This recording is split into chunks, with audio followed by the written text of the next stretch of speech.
언니 김수영입니다. 여러분들 셀카 많이 찍으시죠? 오늘은 셀카를 어떻게 하면 예쁘게 나올지 그런 것에 대한 팁 같은 것을 좀 말씀을 드려보려고 합니다. 아무래도 저는 이쪽에서 일하는 사람이다 보니까 제가 할 수 있는 시술 위주로 이렇게 설명을 드릴 건데요. 첫 번째로는 얼굴형에 대한 말씀을 좀 드리고 싶어요. 하관이 좀 커 보이는 분들이 계시거든요. 이를 악 물었을 때 근육이 좀 크신 분들이 있어요. 이러면은 좀 이렇게 사진을 찍으면 실제 얼굴보다 조금 더 커 보이는 그런 효과가 있거든요. 가장 편하고 간단하게 할 수 있는 게 보톡스 시술입니다. 보톡스 시술을 하게 되면은 근육이 볼륨을 잃게 되는데 이 볼륨이 줄어드는 거는 시술하고 난 다음에 한 달에서 두 달 정도에 걸쳐서 볼륨이 줄어들게 돼요. 사진을 찍을 때 조금 더 갸름해 보이고 싶고 얼굴이 좀 작아 보이고 싶잖아요. 그래서 하관이 발달하신 분들이나 아니면은 턱 근육이 크신 분들, 이런 분들은 좀 손쉽게 근육의 볼륨을 줄여서 얼굴이 좀 더 작아 보이고 갸름해 보일 수 있는 그런 효과가 있을 수 있어요. 그런데 이제 모든 분들이 이제 턱 보톡스가 다 효과가 있는 것은 아니고요. 어떤 분들은 턱 근육보다도 이 뒤에 침샘이 크게 발달하신 분들이 계세요. 좀 하관이 좀 이렇게 둥글어 보이고 좀 이렇게 둔탁해 보일 수가 있어요. 그래서 그런 분들은 침샘에도 보톡스 시술을 하게 되면 침샘의 볼륨이 조금 감소하는 효과가 있어서 도움이 될 수가 있습니다. 그리고 어떤 분들은 이 옆볼이 좀 이렇게 많이 꺼진 분들이 계세요. 턱 근육을 너무 줄여버리면 옆볼이 이제 패여 보이는 그런 현상이 일어날 수 있기 때문에 그런 분들은 보톡스 시술을 하지 않거나 아니면 하더라도 위치와 용량을 좀 조절해서 하는 것이 좋습니다. 턱 말고 측두근이 좀 크신 분들도 있어요. 그런 분들은 여기 광대에 비해서 측두근이 좀 커서 양쪽이 좀 커 보이는 분들도 측두근을 보톡스로 좀 줄여줄 수가 있습니다. 반대로 볼륨이 너무 없으신 분들이 있어요. 양쪽 광대를 기준으로 위아래가 이렇게 꺼져 보이는 얼굴이 있거든요. 소위 땅콩형 얼굴이다 뭐 이런 이야기도 있는데 그런 경우에는 위아래를 채우면서 조금 이렇게 얼굴 옆에 라인을 부드럽게 만들어주면은 얼굴이 좀 작아 보이는 효과가 있습니다. 그리고 이제 셀카를 찍게 되면은 아무래도 이렇게 좀 얼굴이 작아 보이고 갸름해 보이기 위해서 이렇게 턱을 당기고 찍게 되는데 그때 생길 수 있는 게 이제 이중턱이거든요. 그래서 지방을 좀 줄여주는 시술을 통해서 이중턱도 좀 관리를 하게 되면 어느 정도 얼굴이 좀 작아 보이는 효과가 있을 것 같아요.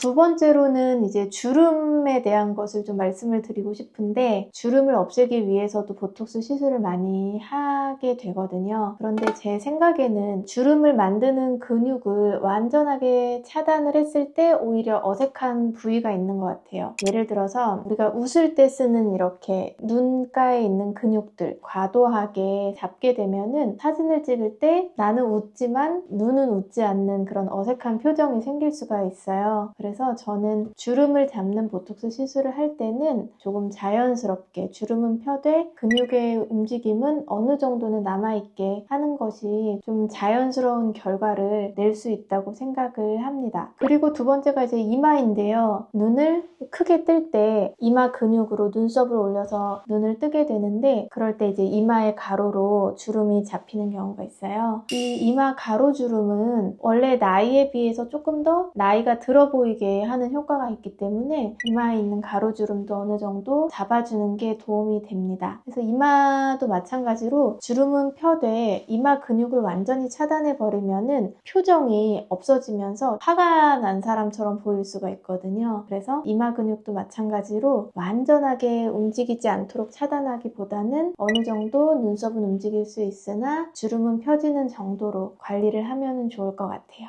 어떤 분들은 이제 입꼬리가 이렇게 내려가 있는 분들이 계세요. 입꼬리를 내리는 근육이 조그맣게 이렇게 있는데 근육이 힘이 세신 분들은 평소에 자연스럽게 입꼬리가 이렇게 내려가 있는 그런 경우가 있어요. 그런 분들은 입꼬리에 내리는 그 근육을 차단함으로써 자연스럽게 양쪽이 올라가게 되는 그런 효과가 있어요. 그래서 그런 보톡스도 좀 도움이 될 수 있을 것 같습니다. 뭐든지 보톡스 시술은 보상성 과활성화가 있어요. 어떤 근육을 차단을 하면 다른 근육을 사용을 하게 되거든요. 그래서 어떤 근육을 차단해서 볼륨을 줄이거나 아니면은 주름을 피거나 하는데 반대로 다른 근육이 오히려 과도하게 활성화되면서 원치 않는 표정이라든지 원치 않는 곳에 볼륨이 커지는 그런 경우가 생길 수 있기 때문에 항상 보톡스 시술할 때는 그런 보상작용을 염두에 두고 시술을 받는 것이 좋습니다. 아무래도 이제 얼굴이 작아 보이는 거를 누구나 원하잖아요. 타이트닝 레이저가 도움이 될 수 있겠다는 생각이 들었어요. 타이트닝 레이저는 그냥 우리가 흔히 알고 있는 울세라나 써마지 같은 에너지를 기반으로 한 그런 레이저 장비인데요. 일단은 얼굴이 전체적으로 좀 탄력이 떨어지고 아래로 이렇게 처져 있는 경우에는 탄력 레이저 시술을 하게 되면 얼굴이 좀 이렇게 들러붙는 효과가 있어요.